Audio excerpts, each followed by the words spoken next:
worthy of occupying the 20 minutes of the intellectual's time that you'll never get back. And last but not at all least, how can I rock this cap and gown with the proper swag consistent with the cool of today's millennial youth?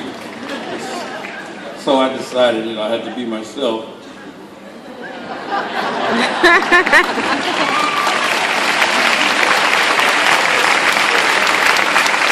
So I hope that at the end of my message, I've inspired and motivated you to live your life pursuing your dream as if your life depends on it, because it does.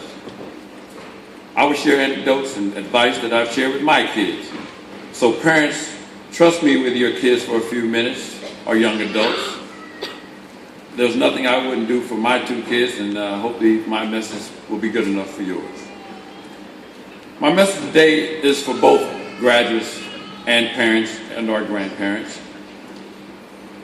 You see, parents, I've learned as a parent of a recent graduate and a college senior that your job is more crucial during this transition to independence and adulthood than at any other time in their lives. Our goal is to teach our kids to live without us. Graduates, your life is your parents' gift to you, and what you do with it is your gift back to them. Well, I have some good news and bad news. The bad news is that your learning and search for wisdom does not end today. You will continue to learn and be amazed at how much you don't know as you get older. The good news is that today is the first day of your new educational experience, and you have me as your first new instructor. Well, I'm not the strapping young Methodist progressive I used to be. I'm still full of energy, hope, and optimism for the future of our society. What separates me from all of you? Not much. There's nothing special about me. I'm not a genius. I'm not an exceptionally gifted athlete. I don't possess Denzel Washington good looks, or do I? What I do have is passion and a desire to be the best that I can possibly be. You see, a male I am, as my mother taught me, a man I grew to be, a father I'm proud to be, an engineer I worked hard to be, but black I must be. And so therefore, we are all descendants, as we all learned the cradle of civilization coming from Africa. And my ancestors were able to survive the horrific experiences of slavery when those taken were not the weak or the sickly or slow or intellectually inferior. They were the strong, wise, and innovative with survival instinct unseen. We Americans have withstood the scars of the Holocaust, Jim Crow, civil wars, plagues, financial and natural catastrophes and disasters, but stand today as the greatest nation on earth. Millions died during that transit here, stacked in the ships of Hull like sardines for weeks, chained together and lying next to dead bodies, making that trip to this new land, arriving to the new land, chained individuals unknown, where millions more died from disease and violence. Well, fast forward to today, where we are descendants of the strongest and brightest that Africa had to offer. That serves as a reminder to me every day that it is in my DNA to do what I'm doing. It does us no good to brag about the increased number of MBAs and PhDs if we were miseducated, as Carter G. Woodson wrote in his book, The Miseducation of the Negro. The fact that I have 2 undergraduate technical degrees and 2 graduate degrees is no coincidence. It was necessary to give me credibility in an industry dominated by white males who did not have a comfortable track record or healthy experience with other minorities. I needed to be prepared when opportunity arose. Sometimes you have to create your own opportunity. After high school, I attended the School of Engineering, where I was one of the first African-American graduates from the architectural engineering program. And in the discussion with the dean one day, I asked why there weren't more African-American or women in the program.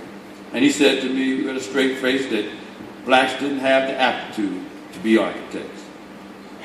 Upon graduating, I went to work for the United States Army Corps of Engineers at the Lockerdam 26 West Office, where it was the largest public project in the country at the time.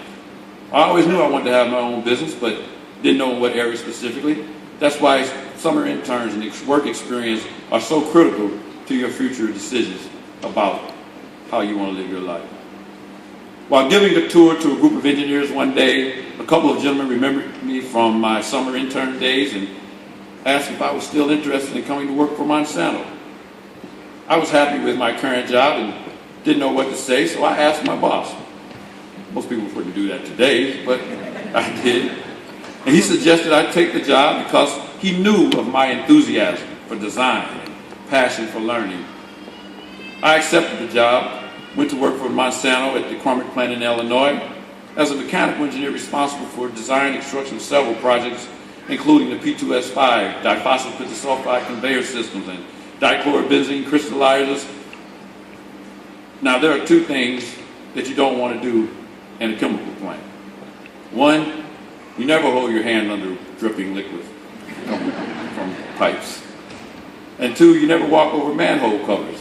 And anybody that's interested, there's a story behind that. I'll catch you later. I began working on my MBA while working during the day and would design homes and expansions and old rehabs in the evenings. While in MBA class, I met another individual who worked for the world's largest brewery, Anheuser-Busch. He told me that AB was looking for someone with my background, with field experience, design experience, for their project management and construction management group. He said there would be an ad in the newspaper this coming weekend, and you should fill out and respond to that ad. And he also said, by the way, give me your resume, I'll take it into the manager and see if they were interested. Well, I got a rejection letter in the mail one day and a call for an interview the next. So never underestimate the power of relationships. I worked for the brewery for 9.5 years, responsible for human resource project at 11 of the 13 breweries. I experienced tremendous highs and lows while in that major corporate arena. And one of my most admired and respected managers told me a story that while we were sitting there, a gentleman sitting next to me, about his experience at the brewery. And he ended the story by telling me and saying to us that, you know, all niggers steal. I was shocked. Yeah, I looked just like you did when he said that. He turned red. The guy sitting there turned red. I'm sure by the look on my face, I probably turned red too. But be that as it may, I went on to experience highs, being responsible for designing and constructing quality assurance laboratories for the now defunct Bud Dry brand, one of the premier brands that was a clean, high-quality brew. But those design experiences were mine.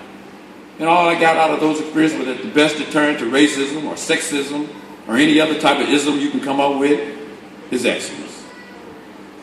It was my travel schedule and night class that allowed me to work on my business plan and hone my entrepreneurial skills, and also a time when I began mentoring in the public school system.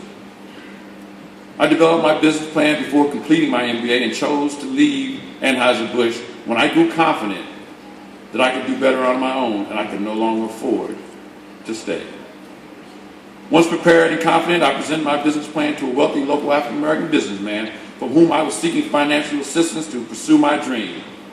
When I finished presenting my business plan to him, I gave him the same respect I would have to give to any bank. In his plush office in downtown Clayton, he asked me why did I need the money. After being stunned with silence for a moment, I said, well, I need office space. He slid the keys to the space across to me and gave me the security code to the building. He asked again, why do you need the money? I replied, stunned, still in shock from the previous response, well, to add a phone line. He said, well, I'll have a new line put in for you tomorrow.